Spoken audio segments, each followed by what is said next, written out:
Elle n'avait aucune idée que ce direct sur Instagram, qui devait la couronner reine de Paris, allait en réalité signer la fin de sa carrière, de sa fortune et de tout ce qu'elle croyait connaître.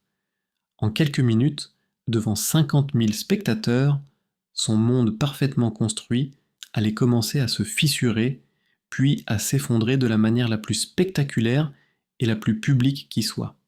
Mais avant de plonger dans cette histoire incroyable, faites-moi une faveur. Cliquez sur le bouton j'aime, et si vous êtes nouveau ici, abonnez-vous à notre famille grandissante d'amateurs d'histoire. Dites-moi en commentaire de quelle ville vous regardez cette vidéo pour que je puisse vous envoyer un salut spécial dans ma prochaine histoire. Maintenant, retournons à Montmartre, où un drame familial est sur le point d'exploser sous les lumières crues d'un téléphone portable. L'air du petit bistrot, le cœur fidèle, sentait le pain chaud, le bœuf bourguignon qui mijotait doucement et des décennies de travail honnête. C'était un de ces endroits rares à Paris, un refuge authentique, niché dans les ruelles pavées de Montmartre, loin des pièges à touristes.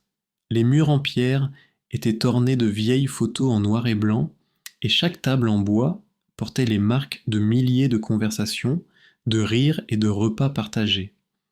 Au centre de ce petit univers se tenait Julien, 35 ans, le chef et propriétaire. Son tablier blanc était taché de farine et de sauce tomate. Ses mains étaient celles d'un artisan et ses yeux, bien que fatigués par de longues heures de travail, brillaient d'une douce gentillesse. Il était en train de pétrir la pâte pour le service du soir, un rituel qu'il accomplissait avec l'amour et le respect hérité de son père. Soudain, la porte s'ouvrit en grand, laissant entrer non seulement la lumière vive de l'après-midi, mais aussi une énergie totalement étrangère à la quiétude du lieu. C'était sa jeune sœur, Chloé, 28 ans. Parfaite de la tête aux pieds, dans une robe de créateur, une manucure impeccable et un sourire aussi brillant que l'écran de son téléphone, qu'elle tenait devant elle comme un sceptre. Elle était en direct sur Instagram. « Regardez mes amours », dit-elle d'une voix mielleuse à ses milliers de followers. Je suis venue rendre une petite visite surprise à mon pauvre grand frère. Vous savez, il faut soutenir la famille, même quand leurs rêves sont modestes. Elle fit un panoramique de la salle, s'attardant sur une petite fissure dans le plâtre et une chaise légèrement usée. C'est mignon, n'est-ce pas? Tellement. Vintage. Julien essuya ses mains sur son tablier et s'approcha, un sourire sincère aux lèvres. Chloé, quelle surprise! Tu aurais dû prévenir, j'aurais préparé ton plat préféré. Mais sa sœur ne l'écoutait pas vraiment. Ses yeux étaient fixés sur les commentaires qui défilaient sur son écran. Derrière elle, un homme entra, c'était Antoine, son fiancé. Vêtu d'un costume coûteux et d'une arrogance encore plus chère, il regarda le bistrot avec un dégoût à peine dissimulé. Il ne prit même pas la peine de saluer Julien. Il se posta derrière Chloé, devenant ainsi partie intégrante du spectacle. « Mon fiancé, Antoine, est venu avec moi pour me soutenir, » continua Chloé. « Il est promoteur immobilier, vous savez, il construit le futur de Paris. C'est un peu différent de préserver le passé, n'est-ce pas ?» Chaque mot était une petite flèche empoisonnée, lancée avec un sourire désarmant. Le malaise dans la pièce était palpable, mais le pire était à venir. Chloé posa sa main sur le bras de son frère, un geste qui se voulait affectueux, mais qui était froid comme la glace. « Julien, mon chéri, Antoine et moi, nous avons beaucoup parlé de toi, de ton avenir, de ce restaurant. » Elle marqua une pause dramatique, assurant que tous les yeux, réels et virtuels, étaient rivés sur elle. « Nous pensons que tu mérites mieux que cette vie de labeur. Tu es fendue, tu es fatigué. Et cet endroit, il est vieux. Il est temps de tourner la page. » Julien fronça les sourcils, ne comprenant pas où elle voulait en venir. Son cœur commençait à battre plus fort. Il sentait le piège se refermer. C'est alors qu'Antoine s'avança. De la poche intérieure de sa veste, il sortit une enveloppe rigide, portant l'entête d'un grand cabinet d'avocats. Il la tendit à Julien, qui la regarda sans la prendre.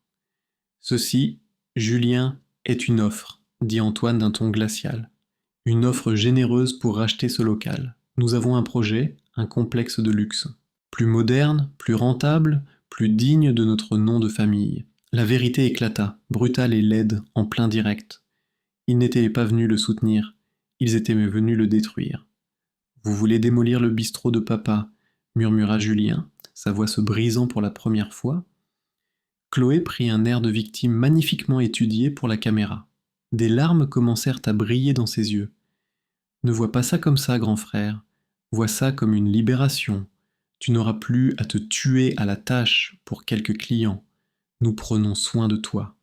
Les mots « prendre soin de toi » sonnaient comme une insulte, devant 50 000 personnes. Sa propre sœur et son fiancé le traitaient comme un incapable, un fardeau dont il fallait se débarrasser. Ils n'essayaient pas de l'aider, ils essayaient d'effacer son existence, l'héritage de leur père, pour construire un monument à leur propre cupidité. Julien resta silencieux, son visage une toile de douleur et d'incrédulité. Il ne regardait pas Antoine, il regardait Chloé, sa petite sœur, qu'il avait protégée toute sa vie. Et dans ses yeux, il ne vit aucun regret, seulement de l'ambition. Antoine, impatient, jeta l'enveloppe sur le comptoir. « Signe les papiers, Julien. C'est la meilleure chose qui puisse t'arriver. Ne sois pas stupide. » Puis, ils se tournèrent et partirent, laissant Julien seul dans le silence soudain de son restaurant, le cœur en miettes, son humiliation diffusée au monde entier. Chloé et Antoine repartirent, convaincus de leur victoire. Ils avaient humilié le pauvre chef cuisinier, le transformant en un personnage pitoyable dans leur histoire de succès. Mais ce qu'ils ignoraient, c'est qu'ils n'avaient pas brisé un homme faible. Ils venaient de réveiller un géant endormi. Car en jetant ce document sur le comptoir, ils n'avaient pas seulement signé un avis d'expulsion. Ils venaient, sans le savoir, de signer leur propre condamnation. Julien baissa les yeux vers le papier, puis leva lentement la tête vers la petite lumière rouge clignotante de la caméra de sécurité qu'il avait installée lui-même. Un très léger, presque imperceptible sourire se dessina sur ses lèvres. Le spectacle ne faisait que commencer. Le sourire fantomatique de Julien s'évanouit aussi vite qu'il était apparu, remplacé par un masque de fatigue et de tristesse profonde. La petite lumière rouge de la caméra de sécurité continuait de clignoter, témoin silencieux de son humiliation. Il ramassa l'enveloppe laissée par Antoine, ses doigts tremblant légèrement. Ce n'était pas de la peur, mais une colère froide qui commençait à monter des profondeurs de son âme.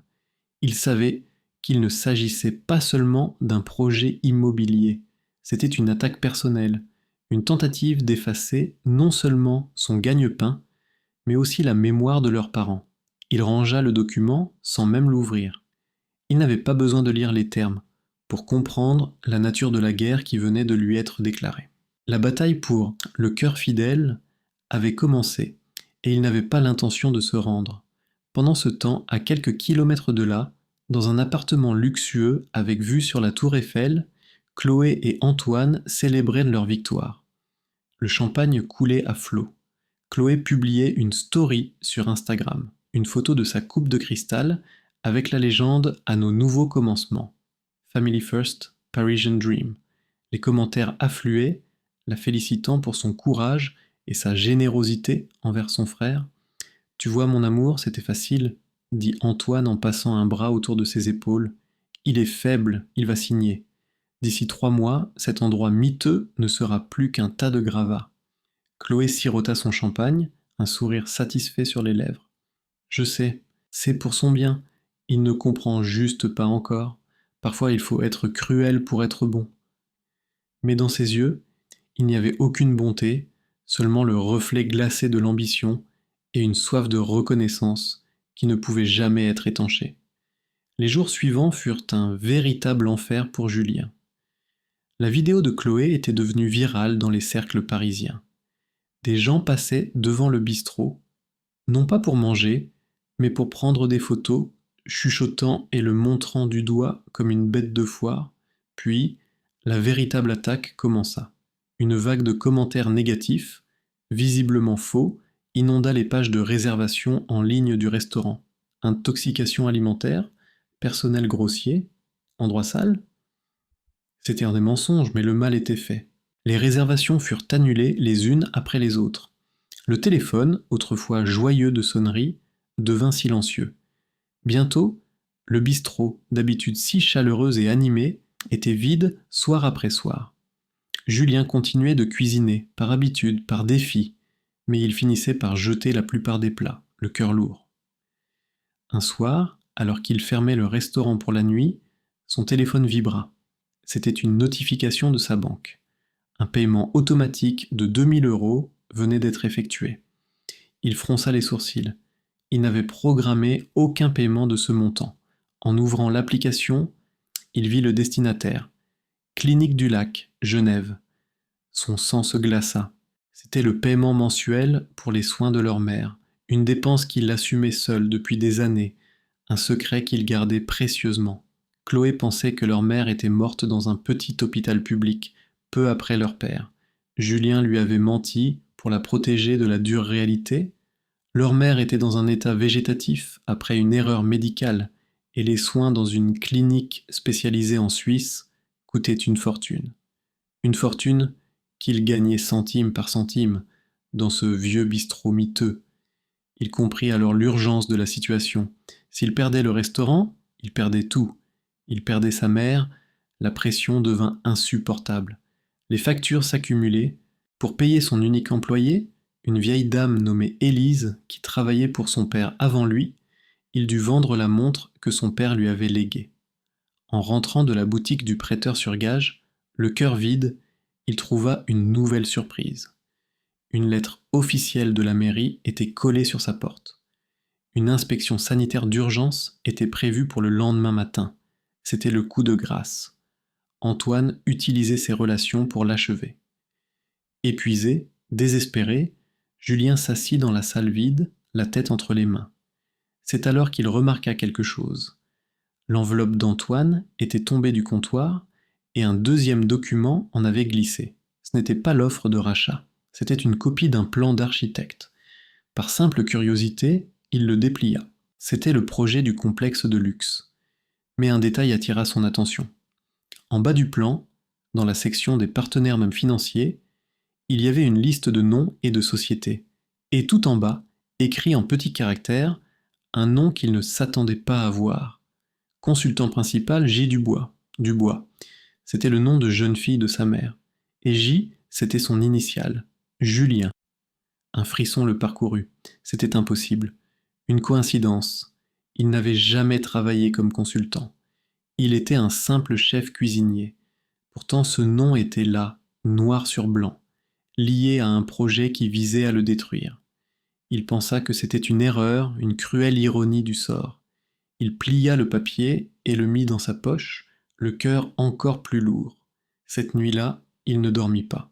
Les questions tournaient en boucle dans sa tête.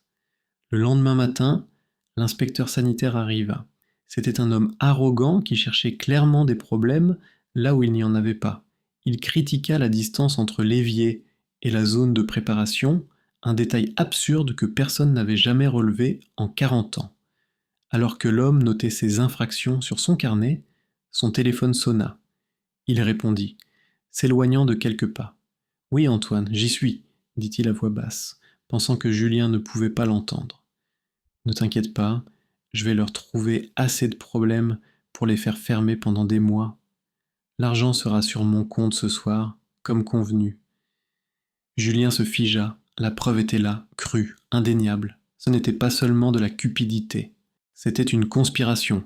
L'inspecteur raccrocha et se tourna vers Julien avec un faux air de sympathie.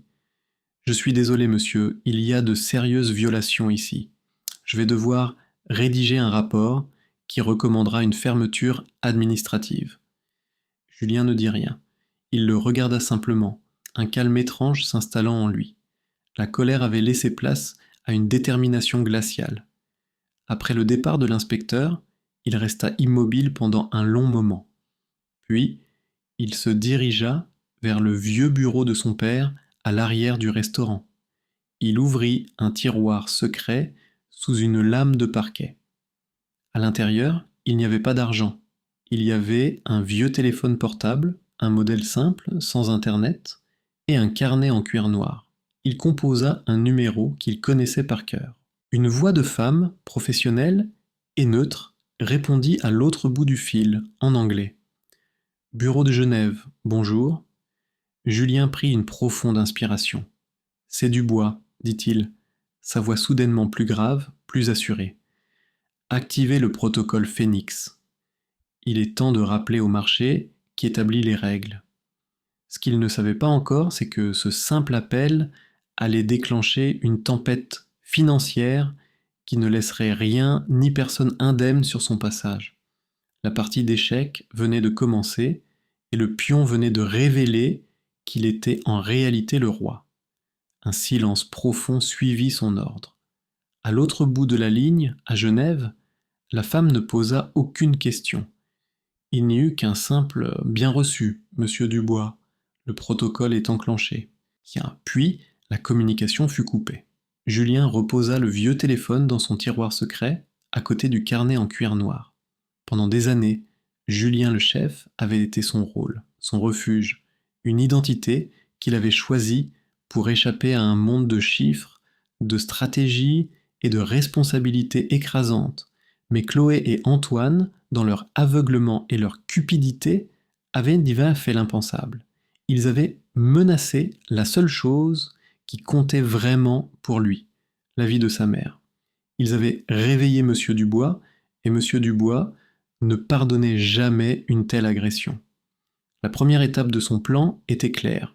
Il devait rassembler des preuves irréfutables de leur conspiration, non pas pour un tribunal, mais pour un jugement bien plus public et bien plus dévastateur.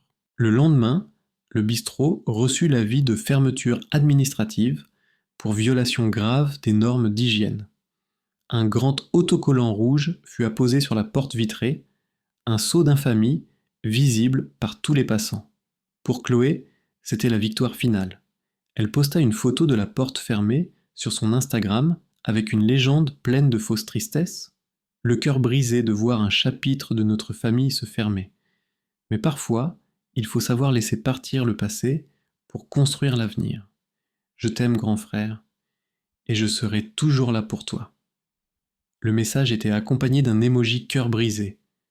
Pendant ce temps, elle envoyait un message WhatsApp à Antoine. C'est fait, on a gagné, ce soir, dîner au Plaza Athénée pour fêter ça. En Gasquin, elle ne se doutait pas que Julien, utilisant un logiciel qu'il avait lui-même financé des années auparavant, avait déjà une copie de cette conversation sur son ordinateur portable. Chaque message, chaque photo, chaque mensonge était désormais archivé. Les semaines qui suivirent furent les plus sombres de la vie de Julien. Sans revenus, ses économies fondaient comme neige au soleil. Il mangeait peu, souvent juste un morceau de pain rassis et un peu de fromage, pour être sûr que le paiement pour la clinique de sa mère passerait à la fin du mois. Il avait l'air hagard, avait perdu du poids, et une barbe de plusieurs jours assombrissait son visage. Il était l'image parfaite de l'homme brisé que sa sœur voulait qu'il soit. C'était son meilleur camouflage. Personne ne se méfiait d'un homme qui semblait avoir tout perdu. Et c'est précisément ce qui lui permit de mettre en place la deuxième étape de son plan. Il avait besoin d'un allié, quelqu'un à l'intérieur du camp ennemi. Et il savait exactement qui contacter. Il se rendit dans un petit café près des Champs-Élysées, un endroit où il savait qu'il trouverait l'assistante personnelle d'Antoine, une jeune femme nommée Léa. Il l'avait vue plusieurs fois au bistrot avec son patron et avait toujours perçu dans son regard une lueur de mépris pour l'arrogance d'Antoine. Il l'aborda simplement. « Bonjour Léa, je suis Julien, le frère de Chloé. » La jeune femme parut mal à l'aise. « Je suis désolée pour votre restaurant, murmura-t-elle. » Julien lui tendit une simple clé USB. « Je ne veux pas de votre pitié, je veux votre aide. Antoine est en train de détruire ma famille pour un projet immobilier, mais je pense qu'il détruit aussi d'autres vies. La vôtre, peut-être. » Il la regarda droit dans les yeux. Sur cette clé, il y a des informations sur un fonds d'investissement suisse qui s'intéresse de près aux agissements d'Antoine. Si vous m'aidez à obtenir des preuves de ces malversations, ce fonds saura se montrer très reconnaissant. Pensez-y comme à une assurance pour votre avenir. Léa hésita, puis prit la clé et la glissa dans son sac sans un mot. Julien savait qu'il avait planté une graine. Il ne lui restait plus qu'à attendre. L'attente ne fut pas longue. 2 jours plus tard, il reçut un email anonyme. Il contenait un fichier audio. C'était un enregistrement de la voix d'Antoine, fait discrètement par Léa avec son téléphone. Antoine se vantait auprès d'un autre promoteur. Le chef. Oh, ce type a un fini.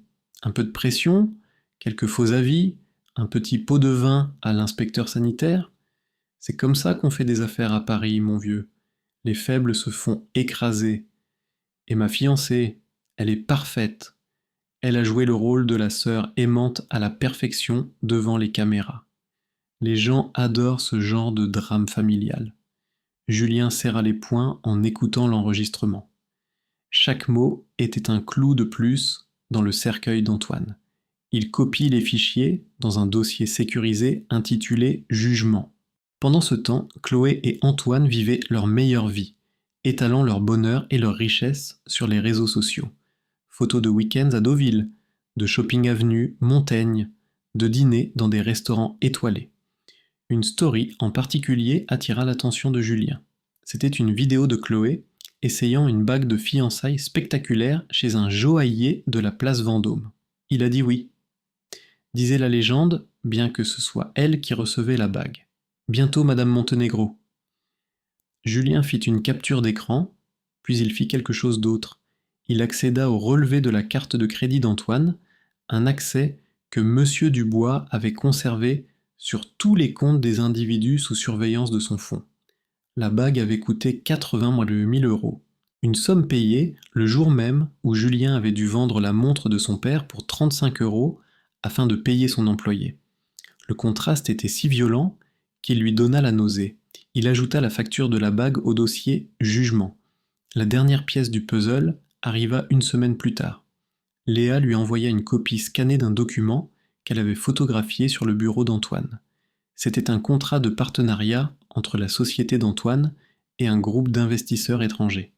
Mais ce qui choqua Julien, c'était une clause spécifique. Le projet sur le terrain du bistrot était conditionné par l'obtention d'un financement complémentaire de la part du fonds Phoenix Capital, basé à Genève.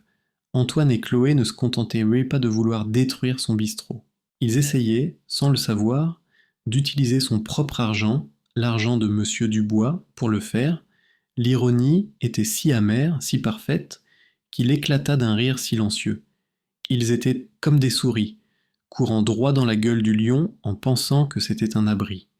Il avait maintenant tout ce qu'il lui fallait. Les conversations WhatsApp, les captures d'écran, d'Instagram, l'enregistrement audio des aveux d'Antoine, les relevés bancaires montrant la corruption et les dépenses extravagantes, et enfin, le contrat qui prouvait leur intention de le manipuler jusqu'au bout. Il avait laissé sa barbe pousser, ses vêtements étaient usés, il avait l'air d'un homme vaincu. Mais à l'intérieur, un feu glacial brûlait. Il n'était plus Julien le chef, la victime. Il était Monsieur Dubois, le juge, le jury, et bientôt le bourreau.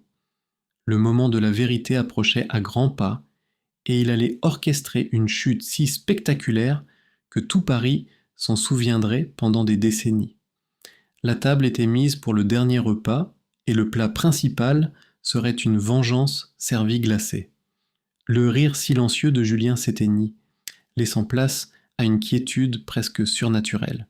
Il regardait la copie du contrat, la preuve ultime de l'arrogance de ses adversaires. Il ne voulait pas seulement son terrain, il voulait que sa propre fortune finance leur triomphe sur ses ruines. C'était une poésie cruelle, une symphonie de trahison si parfaite qu'elle en devenait presque belle. Il rangea le document avec les autres preuves dans le dossier numérique Jugement, qui était maintenant synchronisé sur un serveur crypté à Zurich. Tout était prêt. Il ne manquait plus qu'une chose, la scène. Ils devaient choisir le théâtre de leur chute, un endroit si public, si symbolique, que leur humiliation serait gravée dans la mémoire collective de Paris. Et ils savaient exactement où et quand cela se produirait. Le destin, ou peut-être la main invisible de Monsieur Dubois, lui offrit l'occasion parfaite sur un plateau d'argent. Quelques jours plus tard, Chloé annonça en grande pompe sur Instagram la date de sa fête de fiançailles.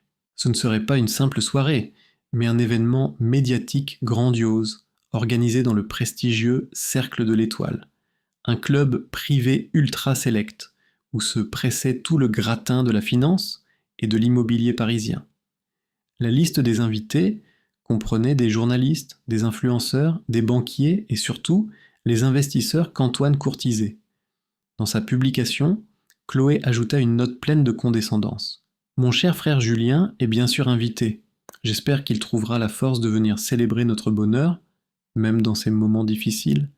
La famille, c'est le plus important. C'était une invitation empoisonnée, une provocation conçue pour l'humilier une dernière fois. Il devait venir en haillons, en vaincu, pour servir de faire-valoir à leur réussite éclatante. Julien sourit. Ils lui préparaient eux-mêmes son couronnement. Le jour de la fête arriva. Julien passa la journée dans le silence de son bistrot fermé. Il ne préparait pas de discours. Il ne ressentait ni haine ni nervosité. Il était simplement concentré, comme un chirurgien avant une opération complexe. Il regarda une vieille photo de lui et Chloé enfant, riant aux éclats dans le jardin de leurs parents. Une larme solitaire roula sur sa joue. Il ne pleurait pas sur ce qu'il avait perdu, mais sur ce que sa sœur n'avait jamais compris. Vers le soir, il enfila non pas un costume de luxe, mais ses vêtements de chef les plus usés, un pantalon noir fatigué, des chaussures de cuisine éraflées et une simple chemise blanche, propre mais élimée.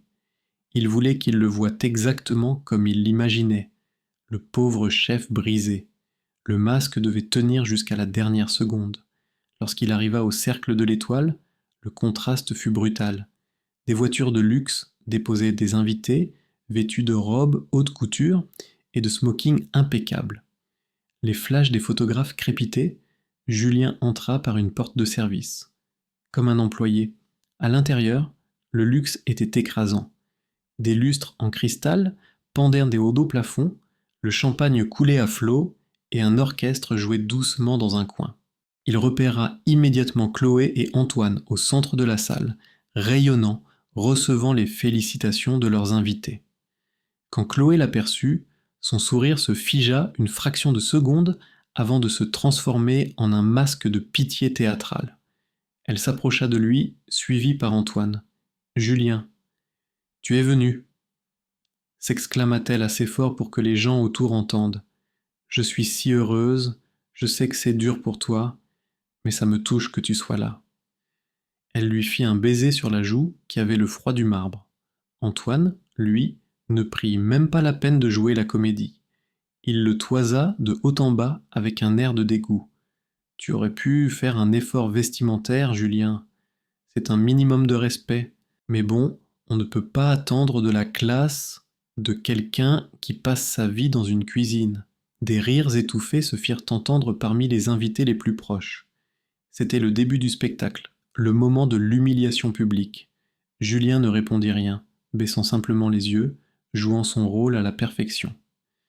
Le point culminant de la soirée fut le discours d'Antoine. Il monta sur une petite estrade, un micro à la main, Chloé à ses côtés, resplendissante. « Mes amis, merci d'être ici, pour célébrer notre amour et notre avenir, commença-t-il. Un avenir que nous construisons pierre par pierre en débarrassant Paris de ses vieilles cicatrices pour lui offrir le visage moderne et dynamique qu'elle mérite. » Son regard se posa sur Julien, qui se tenait seul dans un coin. Certains s'accrochent au passé, à des modèles économiques dépassés, à des souvenirs poussiéreux. Ils ne comprennent pas que le progrès exige des sacrifices. Il fit une pause, savourant son effet. Mais nous allons de l'avant. Et je suis fier d'annoncer ce soir que notre projet phare, le Montenegro Plaza, a reçu le soutien préliminaire d'un des plus grands fonds d'investissement européens, Phoenix Capital. Un tonnerre d'applaudissements éclata. Les investisseurs présents hochèrent la tête, impressionnés. Antoine avait réussi. Il avait obtenu la crédibilité qu'il cherchait, c'était son triomphe. Il leva sa coupe. À notre succès, et à ceux qui ont la sagesse de s'écarter de notre chemin. Alors que les invités applaudissaient, le téléphone d'Antoine vibra. C'était un message de son banquier. Il le lut rapidement, son visage s'illuminant d'un sourire encore plus large. Il se pencha vers Chloé et lui murmura à l'oreille, sans se douter que le micro était encore allumé et que chaque mot était amplifié par les enceintes de la salle. C'est bon, chérie.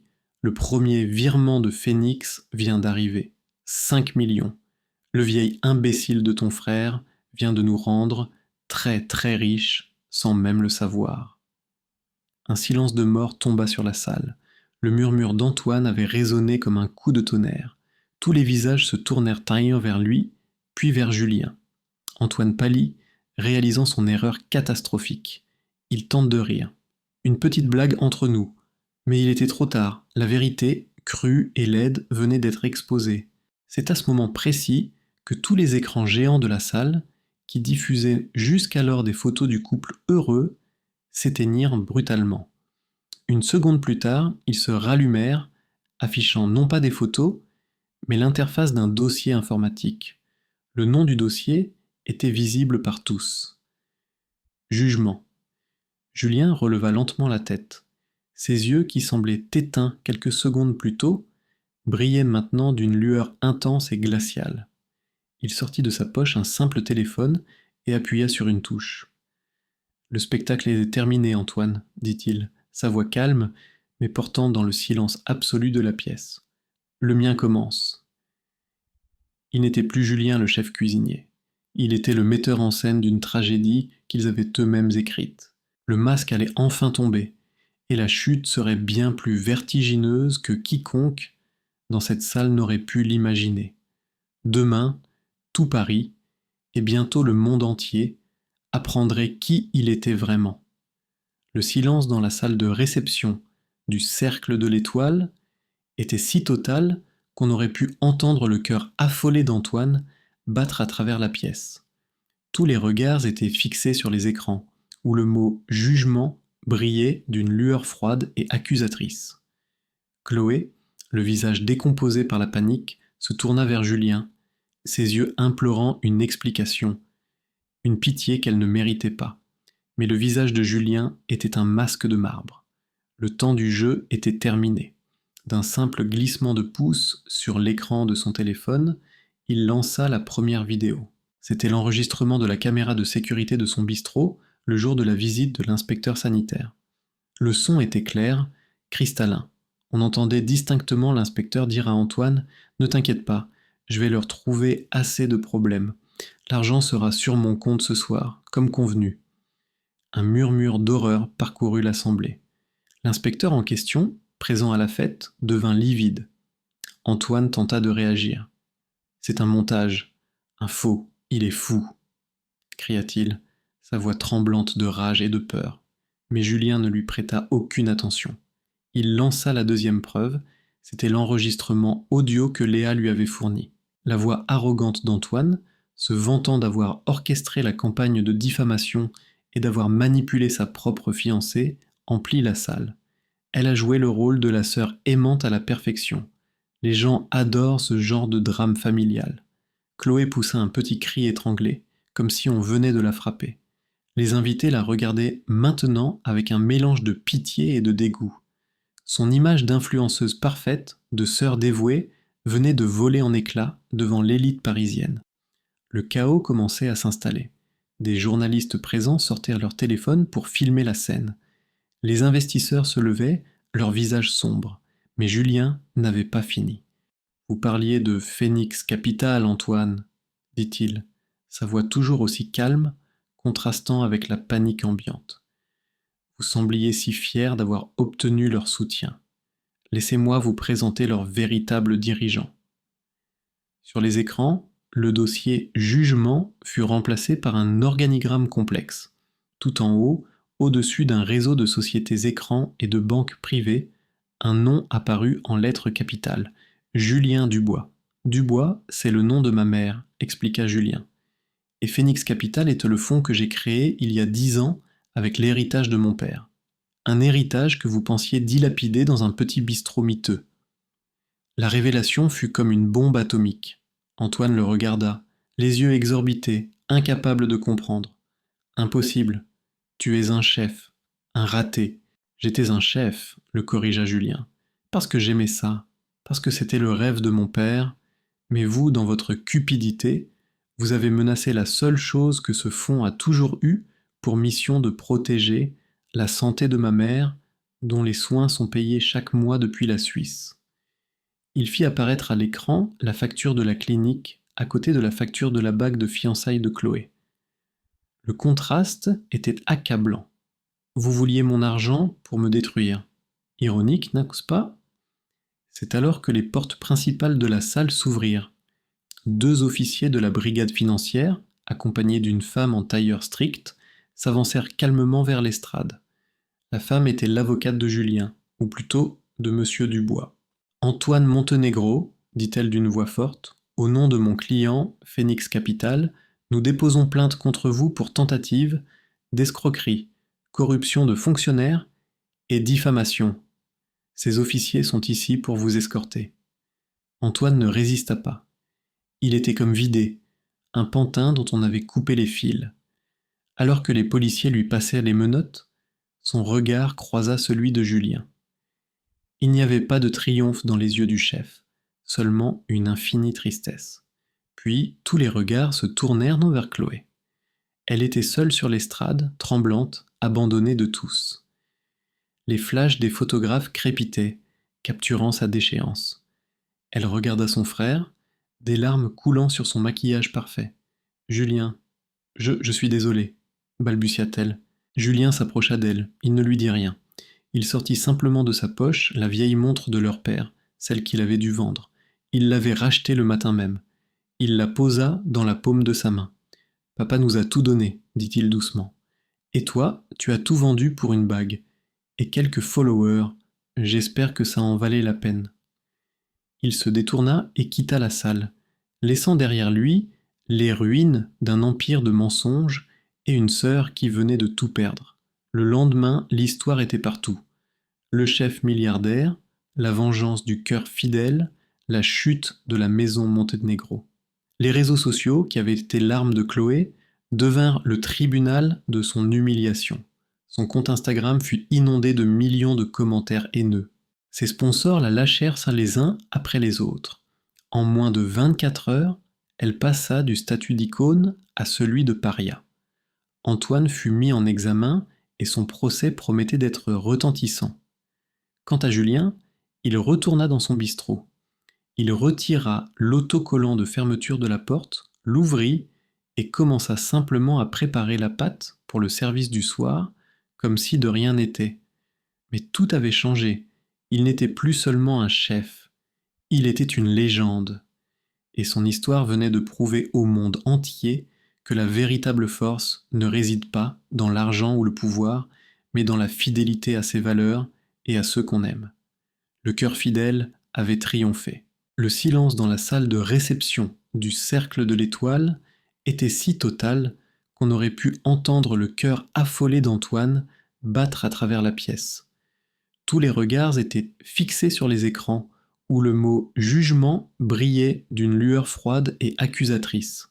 Chloé, le visage décomposé par la panique, se tourna vers Julien, ses yeux implorant une explication, une pitié qu'elle ne méritait pas. Mais le visage de Julien était un masque de marbre. Le temps du jeu était terminé. D'un simple glissement de pouce sur l'écran de son téléphone, il lança la première vidéo. C'était l'enregistrement de la caméra de sécurité de son bistrot, le jour de la visite de l'inspecteur sanitaire. Le son était clair, cristallin. On entendait distinctement l'inspecteur dire à Antoine « Ne t'inquiète pas, je vais leur trouver assez de problèmes. L'argent sera sur mon compte ce soir, comme convenu. » Un murmure d'horreur parcourut l'assemblée. L'inspecteur en question, présent à la fête, devint livide. Antoine tenta de réagir. « C'est un montage. Un faux, il est fou !»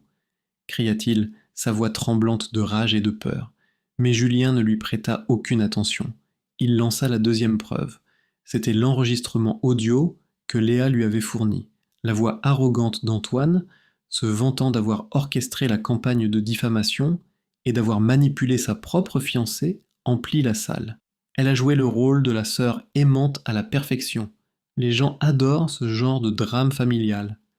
Chloé poussa un petit cri étranglé, comme si on venait de la frapper. Les invités la regardaient maintenant avec un mélange de pitié et de dégoût. Son image d'influenceuse parfaite, de sœur dévouée, venait de voler en éclats devant l'élite parisienne. Le chaos commençait à s'installer. Des journalistes présents sortaient leur téléphone pour filmer la scène. Les investisseurs se levaient, leurs visages sombres. Mais Julien n'avait pas fini.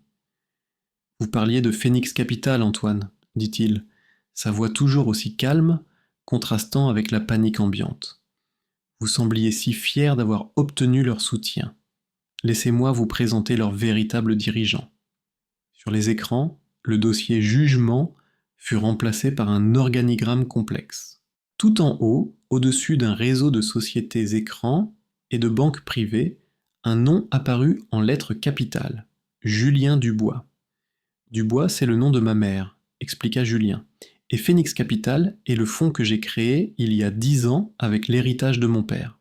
Un héritage que vous pensiez dilapider dans un petit bistrot miteux. La révélation fut comme une bombe atomique. Antoine le regarda, les yeux exorbités, incapable de comprendre. Impossible, tu es un chef, un raté. J'étais un chef, le corrigea Julien, parce que j'aimais ça, parce que c'était le rêve de mon père, mais vous, dans votre cupidité, vous avez menacé la seule chose que ce fonds a toujours eue pour mission de protéger, la santé de ma mère, dont les soins sont payés chaque mois depuis la Suisse. Il fit apparaître à l'écran la facture de la clinique, à côté de la facture de la bague de fiançailles de Chloé. Le contraste était accablant. Vous vouliez mon argent pour me détruire. Ironique, n'est-ce pas? C'est alors que les portes principales de la salle s'ouvrirent. 2 officiers de la brigade financière, accompagnés d'une femme en tailleur strict, s'avancèrent calmement vers l'estrade. La femme était l'avocate de Julien, ou plutôt de Monsieur Dubois. « Antoine Montenegro, dit-elle d'une voix forte, au nom de mon client Phoenix Capital, nous déposons plainte contre vous pour tentative d'escroquerie, corruption de fonctionnaires et diffamation. Ces officiers sont ici pour vous escorter. » Antoine ne résista pas. Il était comme vidé, un pantin dont on avait coupé les fils. Alors que les policiers lui passaient les menottes, son regard croisa celui de Julien. Il n'y avait pas de triomphe dans les yeux du chef, seulement une infinie tristesse. Puis, tous les regards se tournèrent vers Chloé. Elle était seule sur l'estrade, tremblante, abandonnée de tous. Les flashs des photographes crépitaient, capturant sa déchéance. Elle regarda son frère, des larmes coulant sur son maquillage parfait. « Julien, je suis désolée, balbutia-t-elle. Julien s'approcha d'elle. Il ne lui dit rien. Il sortit simplement de sa poche la vieille montre de leur père, celle qu'il avait dû vendre. Il l'avait rachetée le matin même. Il la posa dans la paume de sa main. « Papa nous a tout donné, dit-il doucement. Et toi, tu as tout vendu pour une bague et quelques followers. J'espère que ça en valait la peine. » Il se détourna et quitta la salle, laissant derrière lui les ruines d'un empire de mensonges et une sœur qui venait de tout perdre. La vérité avait enfin éclaté et rien ne serait plus jamais comme avant. Justice était rendue. Mais ce n'était que le début de leur chute, une chute qui serait aussi spectaculaire que leur ascension avait été arrogante. La sortie de Julien du cercle de l'Étoile ne fut pas une fuite, mais une retraite stratégique. Il laissa derrière lui un champ de bataille sociale, où les réputations explosaient comme des mines. Avant même qu'il n'ait atteint son bistrot, la nouvelle avait déferlé sur Internet. Les vidéos filmées par les invités, montrant la gaffe d'Antoine au micro et les preuves accablantes sur les écrans, devinrent virales en quelques minutes. Le hashtag « Justice pour Julien » se propagea à la vitesse de la lumière, suivi de près par le chef milliardaire et la chute Monténégro. L'histoire du modeste chef de Montmartre, qui était en réalité un magnate de la finance anonyme et qui avait orchestré une vengeance magistrale contre sa propre famille cupide, captiva la France, puis le monde entier. Les conséquences furent rapides et brutales, un véritable tsunami qui balaya tout sur son passage. Pour Antoine Montenegro, la chute fut vertigineuse. Arrêté le soir même, il fut mis en examen pour escroquerie, corruption et fraude fiscale. Son procès fut l'un des plus médiatisés de la décennie. Accablé par les preuves irréfutables présentées par les avocats de Phoenix Capital, il fut condamné à 7 ans de prison ferme. Son empire immobilier, construit sur des mensonges et des intimidations, s'effondra en quelques semaines. Les banques rappelèrent leurs prêts, les investisseurs se retirèrent en masse, et la société Monténégro Immobilier fut déclarée en faillite. De son penthouse avec vue sur la tour Eiffel, il ne lui resta qu'une cellule de 9 mètres carrés. Pour Chloé, la punition ne fut pas judiciaire, mais sociale, ce qui, pour elle, était bien pire. Du jour au lendemain, elle devint la femme la plus détestée de France. Son million de followers se transforma en 1 million de juges. Chaque publication, passée ou présente, était inondée de commentaires de haine et de mépris. Ses sponsors rompirent leurs contrats les uns après les autres, invoquant des clauses de moralité. Les marques de luxe qui l'habillaient hier la renièrent publiquement. Bannie de tous les événements, ignorée par ses anciens amis, elle devint un paria numérique.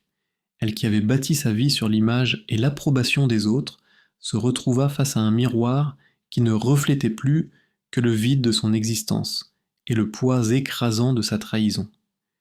Elle disparut des réseaux sociaux, effaçant son compte, et sombra dans un anonymat plus douloureux pour elle que n'importe quelle prison. Pendant ce temps, le cœur fidèle devint un symbole. Des centaines de personnes affluaient chaque jour, non seulement pour goûter la cuisine de Julien, mais pour lui témoigner leur soutien.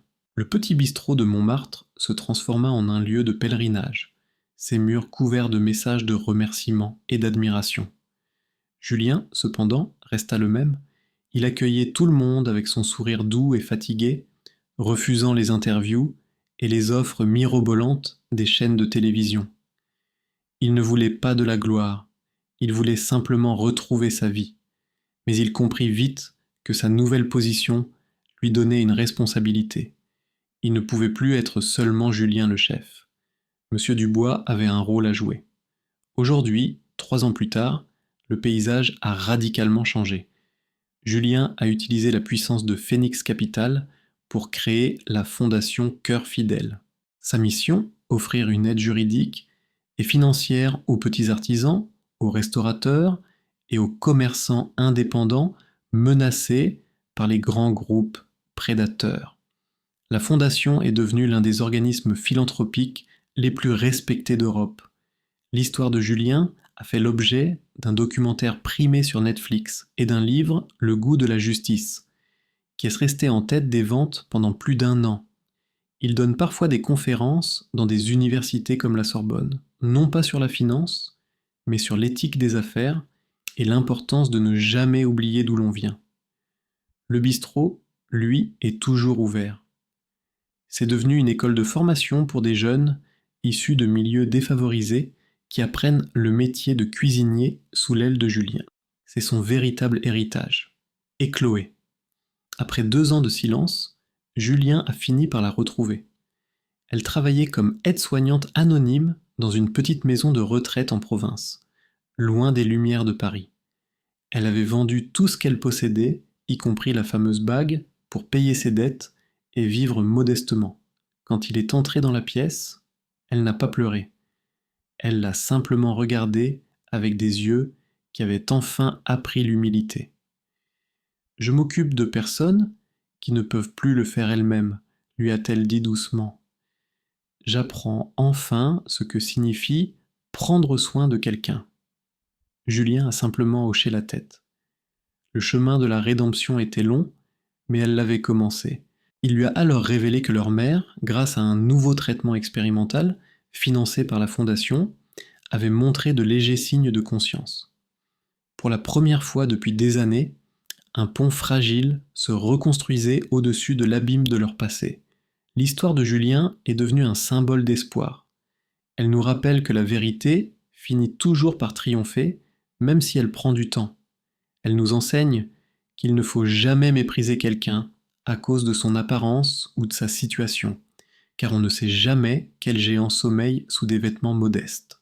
Et surtout, Elle prouve que la plus belle des vengeances n'est pas de détruire ceux qui nous ont fait du mal, mais de construire quelque chose de si grand, de si positif, que leur haine se perd dans l'ombre de notre lumière.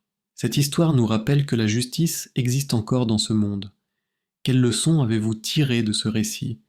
Partagez vos réflexions dans les commentaires ci-dessous, nous adorons lire vos pensées et vos propres expériences. Et devinez quoi? Une autre histoire bouleversante arrive dans quelques jours, encore plus dramatique et inspirante que celle-ci. Alors, si ce n'est pas déjà fait, assurez-vous de vous abonner à cette chaîne et d'activer la cloche de notification pour être le premier à la découvrir dès sa mise en ligne. Si cette histoire vous a ému, n'oubliez pas de cliquer sur le bouton j'aime. Cela nous aide énormément à faire découvrir ces récits de justice à d'autres personnes qui en ont besoin. Et surtout, partagez cette vidéo avec vos amis et votre famille, car on ne sait jamais qui a besoin d'entendre ce message d'espoir aujourd'hui. Parfois, une seule histoire peut changer la perspective de quelqu'un sur la vie. Merci infiniment d'avoir suivi ce voyage émotionnel avec nous. À très bientôt pour